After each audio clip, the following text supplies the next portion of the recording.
One aspect of connecting with the technology used in online class is the competence of the user, whether that's the instructor or the learner. Technology can be an intimidating thing for many people, and having to depend on technology as a basis for communication or to receive and complete instruction can have a big influence on how a person either teaches a course or completes the assigned coursework. Take, for example, the differences that you've noticed between the different learning management systems that we use. D2L at UCO or the course site system that we've used during this week's instruction.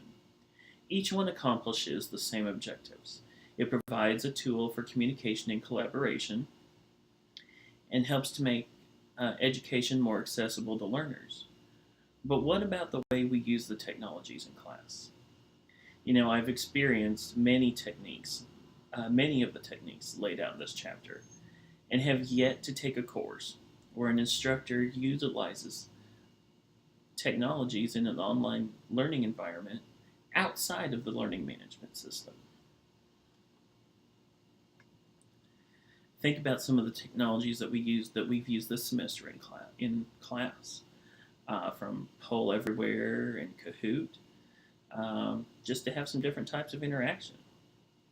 This week I hope to give you some tools to help bridge some of those gaps and help your learners find better options to collaborate with not only you as the instructor, but with classmates, all in an online environment. One other thing to think about is, what about the students who've taken classes online that are not used to the learning management system that you use at your institution?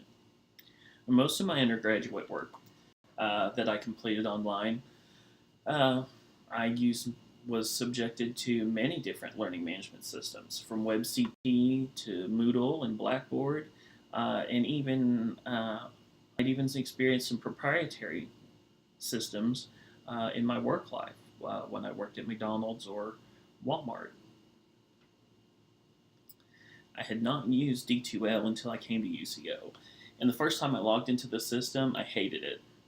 For starters, the design does not scream user-friendly, and there are way too many places that you have to go look at just to make sure that you've completed everything for the week's instruction, especially if the instructor doesn't provide all of those links in the content area in D2L. My first course was an intro course for the degree program I began in, and from the very first day of the course I had problems trying to find assignments, accessing the assignments from the links that were provided once I found them, and then by the end of the term, half of the work that I had submitted had been deleted from the system. This course was set up so horribly that each assignment had both a link in Dropbox and an active discussion board to submit the assignment to. The links to external sources were bad.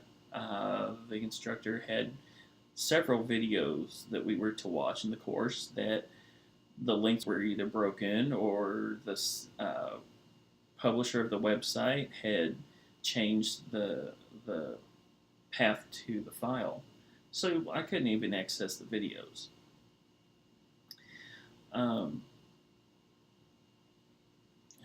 I was used to working with Blackboard mainly, where everything that you had to complete during the week was found in one central location. I didn't have to check every link on the site just to be sure that I had everything completed. So I ended up taking an incomplete for that class, and it took a whole year just for the instructor to get it reopened so I could access it again.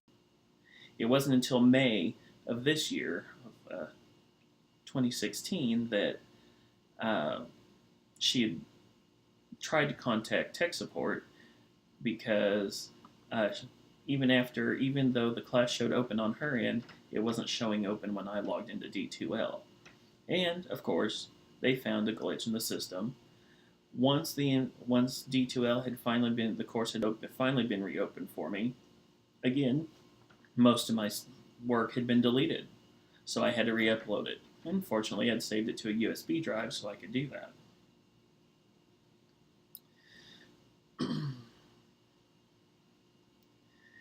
So after the summer term was over, the course was closed again, and I'd had a meeting with the instructor this past September uh, where I discussed the grade for the class, and the instructor told me, well, I hadn't completed the exams. I was still missing several assignments, which I had already completed twice before. Um, you'd think that I wouldn't be an advocate any longer for online learning, just because of some of these experiences that I've had at UCO. But I do love online classes. When they work well, there's greater time management for both the instructor and the student, greater flexibility for the learners as they can use practically any computing device, as long as they have an internet connection, to complete the coursework from literally any place in the world. Um, so, in this section on technology, I want to give you some tips to help you bridge some various deficiencies that we all possess when it comes to technology. Now, you don't have to be the greatest at programming to use any of these concepts. Just by learning a few simple techniques, you can build better connections in your online classes.